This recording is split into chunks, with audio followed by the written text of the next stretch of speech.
Welcome back to the YouTube channel, guys. It's Jay Ayyo, and I am bringing to you rather, publication of article that caught my attention. So it's about the United Kingdom. The United Kingdom is rolling out the new digital ID scheme.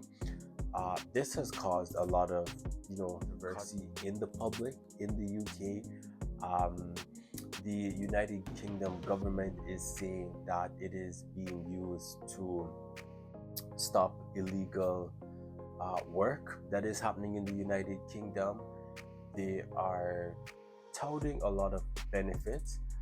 So the United Kingdom's Prime Minister, Sir Keir Starmer, um, he has unveiled the Digital ID Scheme program. Uh, this is to be rolled out in the United Kingdom.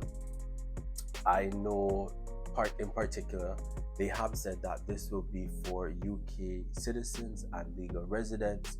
However, it has not preferenced to say if this will be rolled to British overseas territories, because not every British citizen lives in the United Kingdom. So territories like Gibraltar, St. Helena, Falkland Islands, Bermuda, Anguilla, Turks and Caicos, Cayman Islands, Montserrat, just to name a few.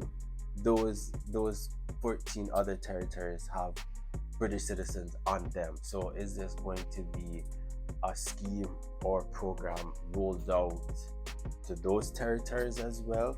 Uh, there has been an issue with migrants that the UK has been dealing with. This is in particular to the fact that a lot of migrants will go through the channel. They call it the channel route, which is the border between the United Kingdom and France. And so you have migrants sometimes getting on floating devices, makeshift boards to get to the United Kingdom to get a better life. It has been unveiled that they're trying to do this to stamp out illegal work. There has been some hesitance from the local public about it, as in, like, there seems to be more here than just what is being said. It has been said that it will be voluntary. Now, if it is going to be voluntary, uh, what is the, I don't use the word compulsion, but what is the motive? Like, when a government rolls out something, there's usually an objective behind it. There's usually a goal that is wanted to be completed. Now, they have said that they want to curb illegal unemployment. They want to make sure access to government services are easier, and also the government in certain instances want to use it to know how many citizens you have. Certain countries that have millions of people, um, like, let's say, United States, Canada, UK. When you have millions of people, does the country have an accurate number of its citizens?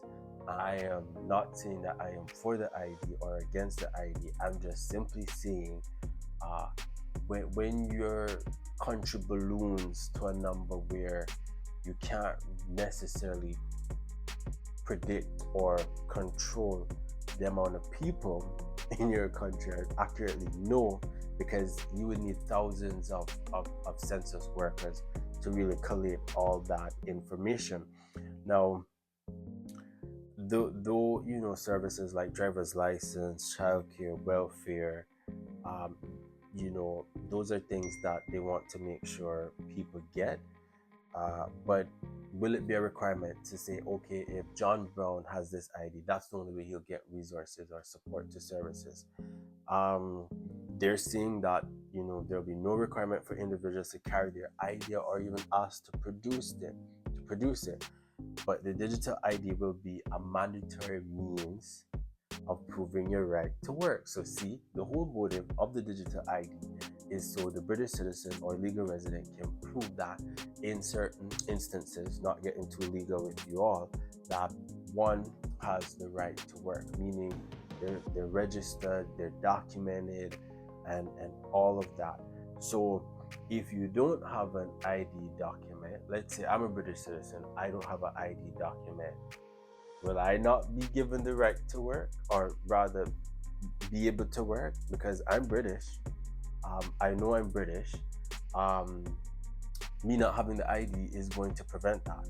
But they have said it is voluntary.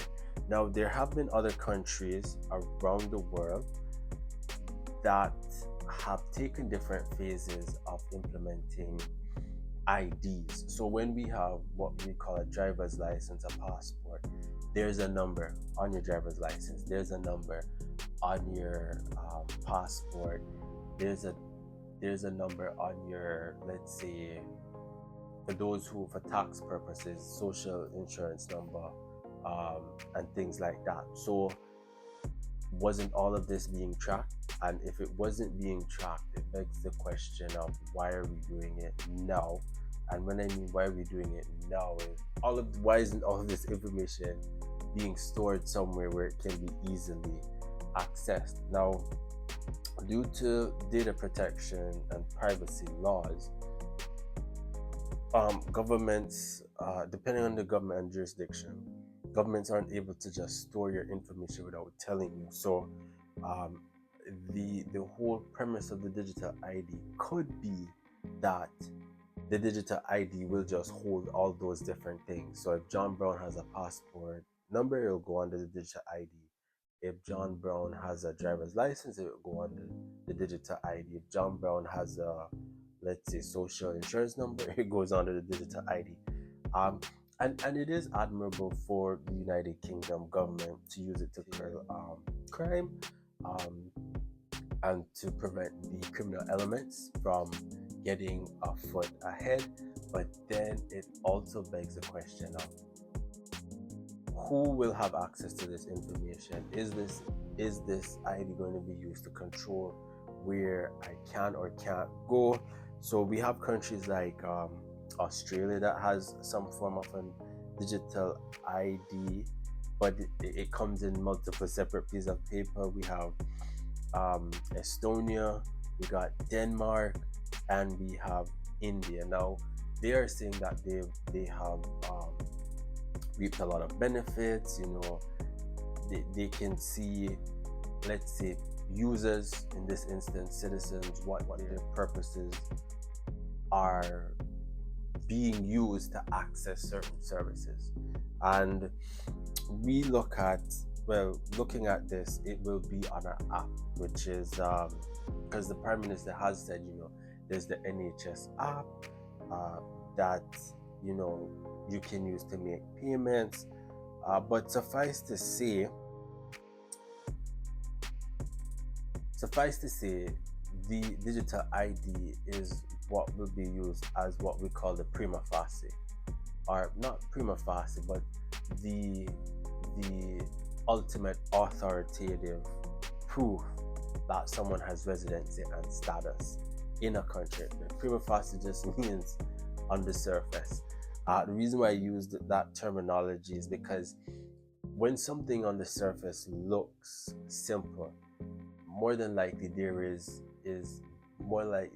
something below it, beneath it. So envision it as like an iceberg. You see the tip of the iceberg, but there's a whole lot more underneath the iceberg. I'm not going to accuse or say something where it's out of turn, but any person is going to be cautious with something that they're not familiar.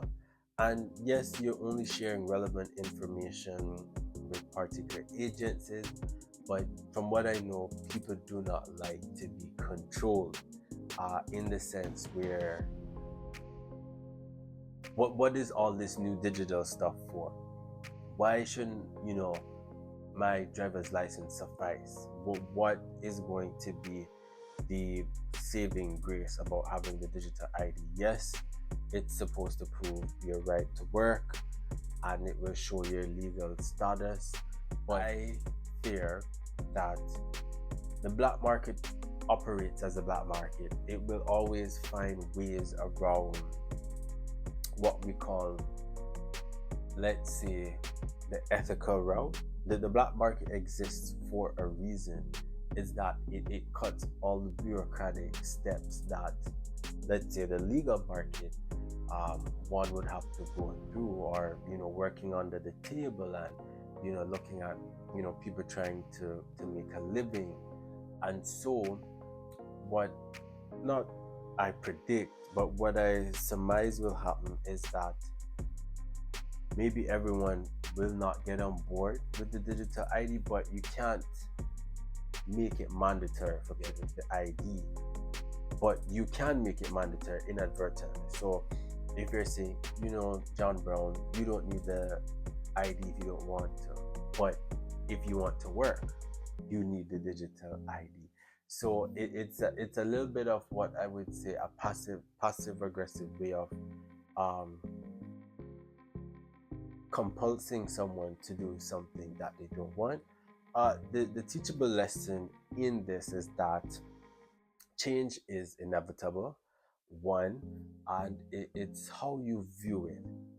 Is this change going to jeopardize my safety, my well-being, and how am I going to navigate this? Because it begs a lot of questions on who will have access to your information, and is this something that you don't want to get on board, and if so, what is the impact that it's going to have? So the teachable lesson is, change will happen, but will you allow the change to impact you in a negative way? And when you're not sure when it comes to change, always seek to find the right questions. Guys, don't forget to like, subscribe, and share, and I'll see you in the next video.